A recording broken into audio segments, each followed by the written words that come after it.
This is the second video for the eighth class of Social Psychological Perspectives on Health. In the first video, I talked about biomedical model and the dispositional model of the stress. So what biomedical model tells is that how people go through stress and how they may react to stress. While it tells when people may be particularly vulnerable to stress. It doesn't really explain why or what kind of people really have problem with stress.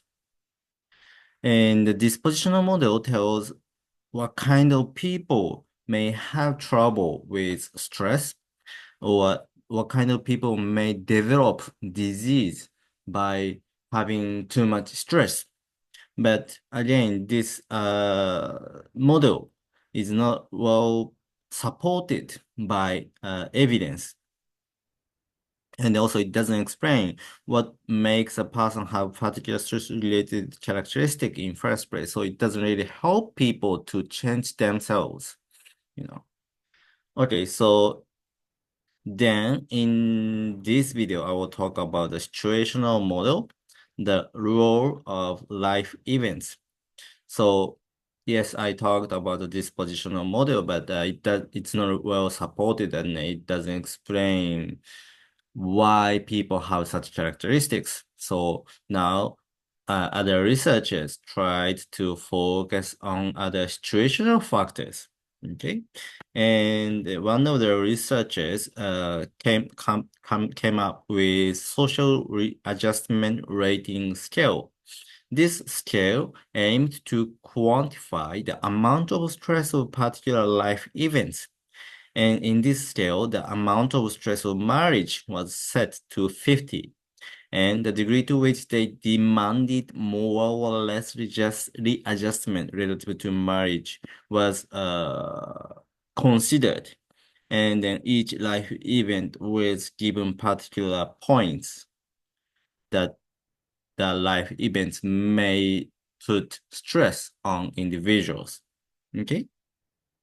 So basically, the more the event requires readjustment to their life, these researchers consider that such life events may have strong impact, or such life events put stress on individuals.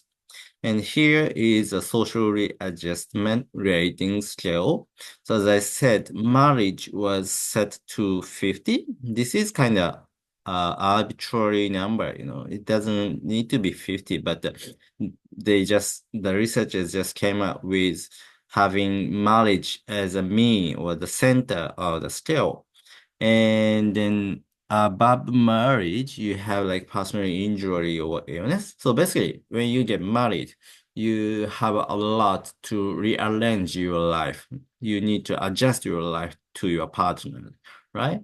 And then if you have someone, if there is a death of, sorry, personal injury, or so you basically have injured, or when you have illness, then you will be required to adjust several things in your life. So it will be some stress on your life. And then if there is a death of close family members, then yes, there will be stress, of course.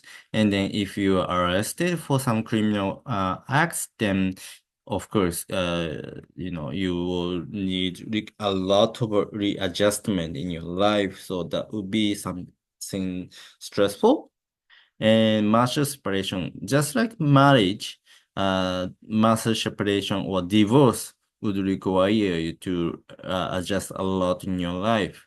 So they will put so much stress on you, and then in this scale, death of spouse is considered as something that had the highest, the strongest stress on you.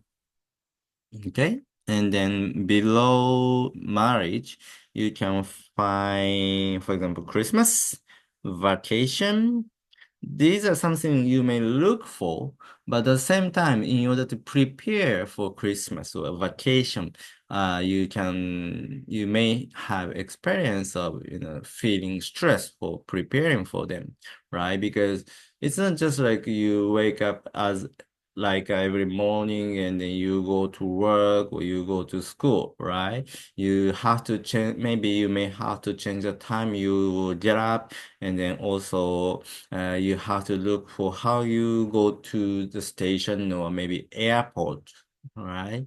And those things can be stressful, but not too much. Once you are done with vacation or Christmas, you just go back to normal life and then it just goes away. So it doesn't give so much stress on you, right? So basically, this scale argues that the more people experience life events in a year or a shorter time period, the more likely they are to report psychological or psychosomatic symptoms of stress. But there are, of course, limitations of social readjustment rating scale. First,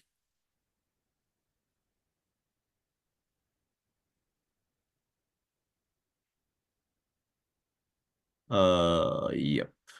First, there are weak correlations between life change and psychological or physical disorder. So, yeah, maybe there are correlations between psychological symptoms and life changes, but such correlations are very small. So by correlations, I mean when you have more life changes, you are more likely to have psychological disorders. This is called a positive correlation. Or if you have less life changes in your life, then you may have less psychological disorders. Okay. But maybe there are some relations like that, but such relation is very weak. And then also there are many criticism, and you can find some of the criticism in the textbook. But basically, for example, think about marriage and the degree that you may experience stress from marriage, or the degree that you may need to adjust to your life because of marriage depends on your relationship with your partner, right? If you have very good relationship and if you are well connected with your partner, then the stress you may experience may be very small. Or if you and your partner have had very similar life cycles and life rhythm, then the degree that you need to readjust your life will be very small again. So it kind of it's not same for everyone. And also SES, if your socioeconomic status is high, then the degree that you may experience stress for vacation or Christmas, or even what's that? Yeah, fired at work.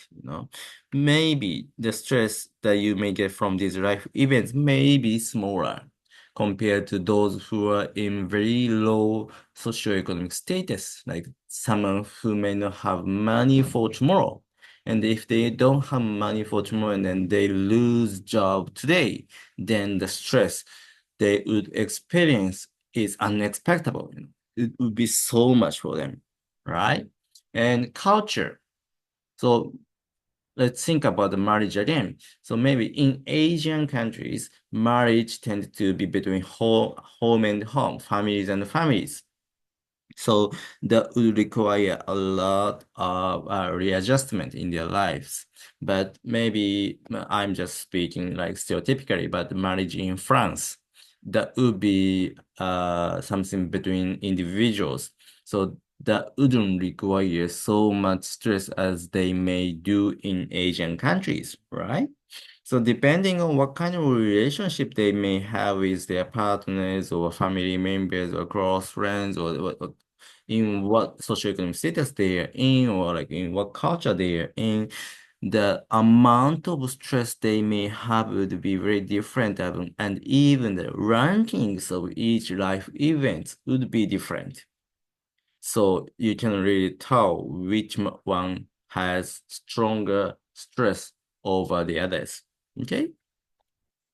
And to overcome the problem, researchers break down factors contributing stress in a particular domain. One of such domains is work. Okay? So they came up with 6 distinct sets of factors that contribute to work-related stress. So they came up these 6 factors, I guess. So first, intrinsic job futures, like what kind of working conditions, working time, training, and safety you may have at your work. So, for example, if you have to go to work very early and then you have to stay at the workplace for so long, then of course you would have very much stress.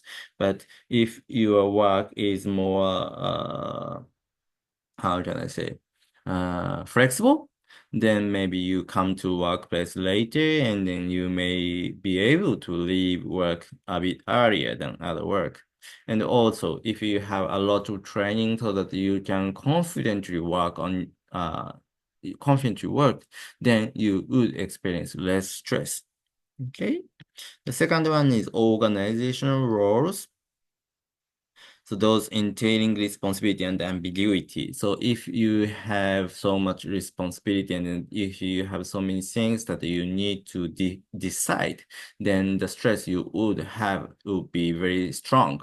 But at the same time, if you don't have any power to decide what to do, then just like subordinate animals in monkey studies, you will experience a lot of stress from that. And also ambiguity. So if you don't know very much about like what you should do, or like you don't know, you may be unsure about what kind of actions would make what kind of consequences, then you will experience a lot of stress. Work relationships. If you have good relationships with your bosses or peers, then your stress would be minimized, just like social support. If you have a lot of social support from your boss and peers or colleagues, then your stress level should be lower. But if you don't have them, then you would have higher stress. Career development. If you get promoted or moved or you may be made redundant, then you would have strong stress, right? So notice that when you feel stress, it's not only when you have some negative events happen, but any life changes can be stressful. So getting promoted, it could be a source of stress, while being made redundant is also a source of stress. Okay. 5, organizational factors, the culture and leadership. What kind of culture the workplace has and what kind of leadership is considered as valued in workplace. And I think especially the fit between culture and you and the leadership they take and whether you are used to such kind of leadership is important. So if you like strong leadership, then you would have easier time under strong leaders. But if the workplace is more like, how can I say, everyone should be leader kind of workplace, then if you like stronger leadership, then you may find it difficult to adjust to such work cultures and leadership styles. Work-home interface as a source of balance or conflict. So if you can manage time between home and work, or like whether how long you have to commute, and yeah, basically, I think how well you can balance between work and life can be a source of stress. So yeah, by breaking down factors for each particular domain, maybe you would find particular factors that could be particularly influential for the stress individual experience. But again, there are criticisms. Some people find the job very dull and full of dissatisfaction, while others find it very interesting and exciting. So yes, individual differences, all right? And what matters for stress is not so much the objective features of a given situation, but rather a person's subjective experience of it. So remember, this is the situational model. So basically, this considers what kind of work you have and what kind of workplace you have and what kind of culture you have. Then these things would equally influence people in terms of how much they may experience stress. But yes, through the lectures, you should be already aware that there are so much individual differences in terms of how they may experience them. So it's not really about objective features of a workplace, but how you subjectively perceive them is a key for understanding how they may experience stress. And of course, groups enhance solidarity among workers and the feeling of security. So I think this is kind of similar to work relationship, but not just the interpersonal relationships, but how well you feel identification with your workplace and then how much people feel and value being a member of the workplace. It really helps people to feel safe. And then also solidarity should make them feel more uh, self-efficacy. So those things can help them to reduce the amount of stress they may experience. Okay. So that was a situational model. Yes, there may be some life events that people may feel stressful, but the amount they actually experience the stress will be very different. And then even if they break down into particular domains, still there are individual differences in terms of how much they may experience from those situations, and also how well people and those individuals identify with the group can be also key factor that how much they may experience from that situation. Okay. Next one, the transactional model. The role of appraisals are threat and support.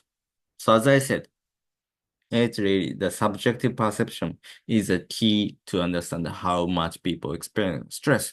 And this transactional model takes account of it. Okay. This model focuses on people's perceptions and cognitions and pointed out that they are fluid and negotiable. So this is more like a psychological model in the sense that this model focuses on how people think and feel about the current situation. And then also this model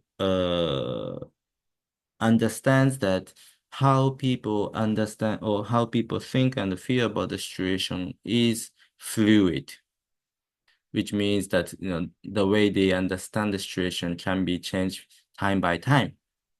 Okay, and this model is maybe proposed by the researcher named Lazarus.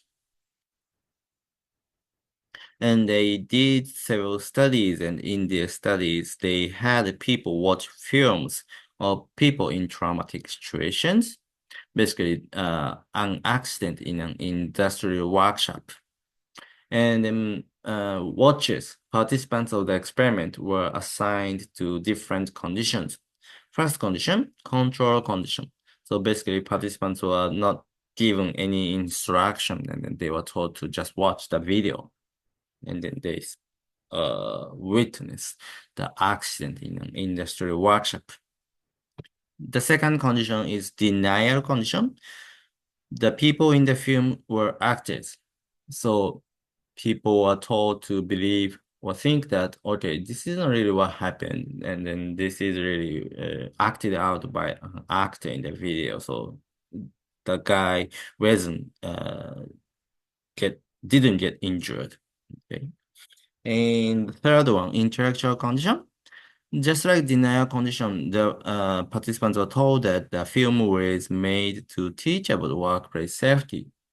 So maybe you're not sure if the guy in the video was an actor or not, but instead of it's just a footage of what actually happened, but this video is really prepared to tell what kind of accident could happen and then what you should be careful, right? Okay. And so there's these three conditions. And what the Lazarus found was that the latter two conditions, so basically these two conditions, showed fewer signs of stress.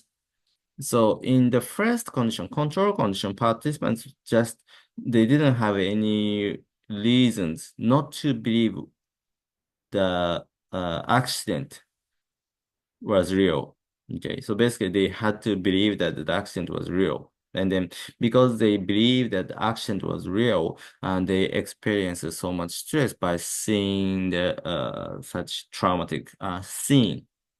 But in the latter two conditions, basically they tried to deny the reality of the video, and then they kind of tried to understand that the guy in the video didn't get injured. They are just an actor, or maybe it was made to teach what kind of stuff people should be careful. Okay. So experience of stress is structured by a people's cognitive appraisal of a given stressor. So basically appraisal means how people understand the current situation. Okay, so it's not really what happens, but it's about how people understand what happens. So here is the transactional model of stress proposed by Lazarus and Folkman. So let's take a closer look. So first, potential stressor. Maybe you could think about exam, okay? And then you would first make a primary appraisal. Is this a threat to me? So basically, would it be a very difficult exam, or would it be easy one? Or can I, yeah, basically, I think. And then if you think, oh, it's not nothing, it's not a threat to me, then you would have maybe only low stress. But if yes, if you think, wow, there is a stress, I mean, there's a exam and then it's gonna be a very difficult one, then you next make a secondary appraisal. In this appraisal, you basically think, can I cope with the threat? Can I prepare enough to do well on exam? Or yeah, basically, I think for exam, I think what you can do is to study and prepare for the exam. And then if you think that, okay, maybe the exam it will be difficult one, challenging one, but I have enough time to prepare for the exam, to study for the exam, so it shouldn't be too bad. Then you would have low stress. But oh my gosh, that exam is going to be so difficult and I don't have any idea how to prepare for it. Then you would have high stress. Okay. This is basically the transactional model of stress. By the way, the transactional means how you process the information given to your hand. Okay. So in the situational model, it doesn't matter how people process the information given to them. But in the transactional model, yes, there is a situation and there is a potential stressor, but whether it will put stress on individuals or not, depend on how people process the situation and how people process that potential stress. And if primary appraisal and secondary appraisal goes in, weak, I mean, if they think that it's going to be a threat, and if they think that they can cope with that, then they would have a strong stress. But if they think, oh, that's nothing, they are okay, then they would have low stress. So basically how they understand and process the information would define and determine how much stress they may experience.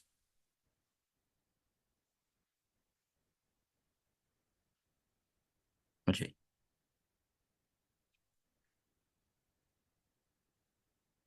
So both appraisals reflect a person's understanding of themselves and their environment. So primary appraisals and then primary appraisal and secondary appraisal. And in the secondary appraisal, they also assess their coping resources and options. So for example, I gave an example of secondary appraisal as coping options like, can I prepare for the exam? Can I study for exam? Can I have enough time? These things are resources. I mean, sorry. Okay, coping options. Study for exam, prepare for exam, or deny that there will be exam, or avoid studying for it. These are the options. And the coping resources can be, do I have enough time, or do I have materials that I should study? Those things can be resources, time and materials. And also in the secondary appraisal, people assess likely outcomes. Like, okay, I have an exam in 1 week. Do I get well? Or maybe do I fail? These are the likely outcomes. And if they think that they would fail, and if they think they don't have much, and then, they would think, okay, I may fail because I don't have materials, or I don't have time to study for it, or I don't have enough knowledge to succeed in the exam. You know, those are, and yeah, basically those are the appraisals that go through in their minds. And then, as you may expect, denial and avoidance would increase stress in long run. And this is because if a person sees a final exam threatening, so basically this is a primary appraisal, they may deny that there is an exam. So, okay, because, exam is too scary, they just deny, oh, there is no exam like that. Or avoid studying for exam. Okay, there is a exam, but I'm too scared of it, so I just forget now, and then maybe take some rest, and then maybe after sleeping a few hours, I should be ready to study for the exam. And after a few hours, maybe I'm still a bit too much to be stressed out. So maybe I should go for eat. And after eating, well, maybe it's too late for today. I will study tomorrow. Those things, procrastination, avoiding. And this typing of coping, sometimes they may work, right? Because if you are stressed out too much, then even if you study a lot, it may not be so effective. So you may want to have some rest, or you may go for eat, and then coming back, then you can, study more effectively. But if you use such coping options or strategies too much, then you may end up failing the course, which may be even more stressful.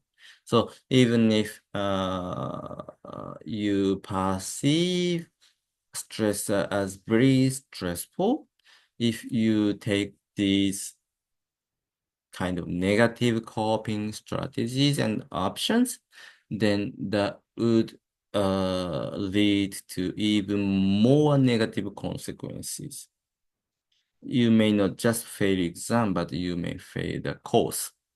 So, you may need to change primary appraisals or secondary appraisals so that you can, in long run, reduce the stress you may experience.